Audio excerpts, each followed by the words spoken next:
श्रीमन नारायण लक्ष्मी नारायण भक्तजनों बंधुजनों, आप सभी को वैशाख मास के कृष्ण पक्ष की एकादशी वरुथिनी एकादशी व्रत की हार्दिक शुभकामनाएं।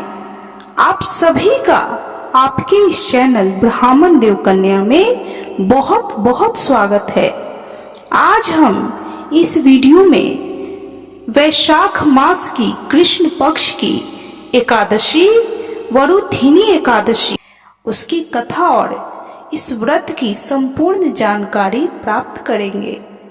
तो बोलिए जय श्री कृष्णा, जय श्री कृष्णा, जय श्री कृष्णा। इस साल वरुथिनी एकादशी व्रत 4 मई दिन शनिवार को है। वरुथिनी एकादशी पर 3 योग, इंद्र योग व धृति योग और त्रिपुष्कर योग बन रहे हैं। वैशाख माह के कृष्ण पक्ष की एकादशी तिथि को ही वरुथिनी एकादशी का व्रत रखा जाता है। इस दिन भगवान श्री हरि विष्णु के अलावा उनके वराह स्वरूप की पूजा के समय वरुथिनी एकादशी की व्रत कथा जरूर सुनते हैं। इसके बिना व्रत पूरा नहीं माना जाता है। तो भक्तजनों, चलिए अब हम वरुथिनी एकादशी व्रत की कथा सुनते हैं। बोलिए जय श्री कृष्णा, जय श्री कृष्णा, जय श्री कृष्णा। युधिष्ठिर ने पूछा, हे वासुदेव, वैशाख मास के कृष्ण पक्ष में किस नाम की एकादशी होती है? कृपया उसकी महिमा बताइए। भगवान श्री कृष्ण बोले, हे राजन, वैशाख माह के कृष्ण पक्ष की एकादशी वरुथिनी एकादशी के नाम से प्रसिद्ध है। यह इस लोक और परलोक में भी सौभाग्य प्रदान करने वाली है। वरुथिनी के व्रत से सदा सुख की प्राप्ति होती है और पाप की हानि होती है। वरुथिनी के व्रत से ही मानधाता तथा धुंध कुमार आदि अन्य अनेक राजा स्वर्ग लोक को प्राप्त हुए हैं।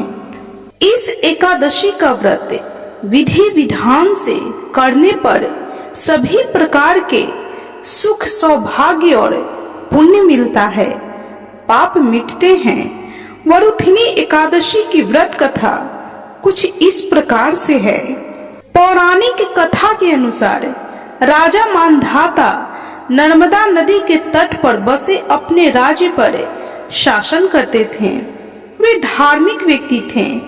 पूजा पाठ धर्म कर्म में उनका मन लगता था।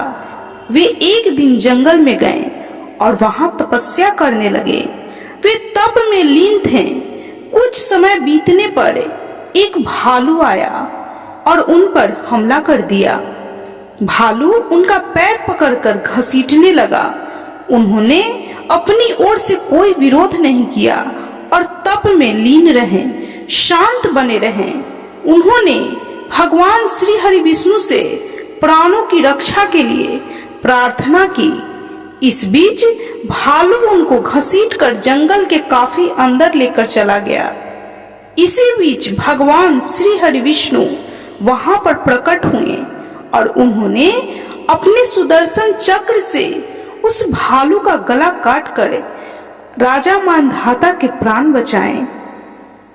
भालू के हमले में उनका एक पैर खराब हो गया।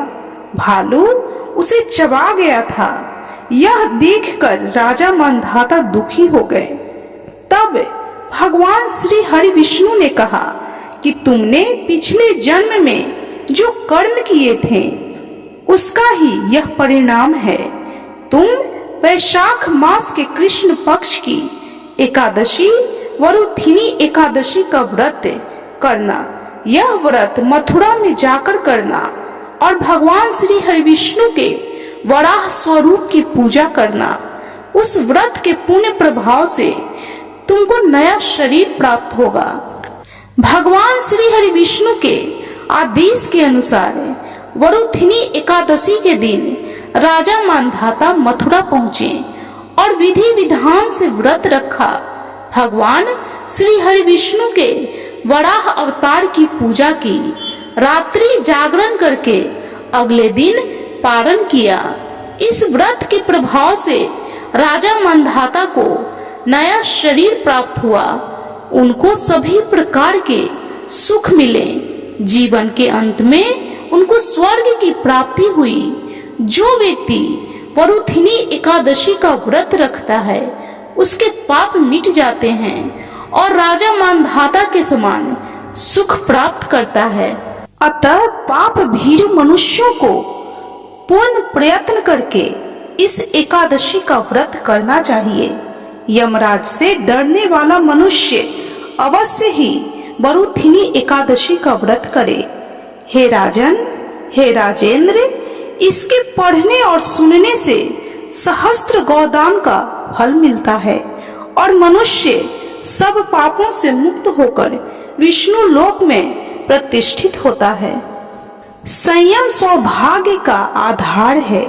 हर प्रकार संयम रखने से प्राणी के सुख और सौभाग्य में वृद्धि होती है।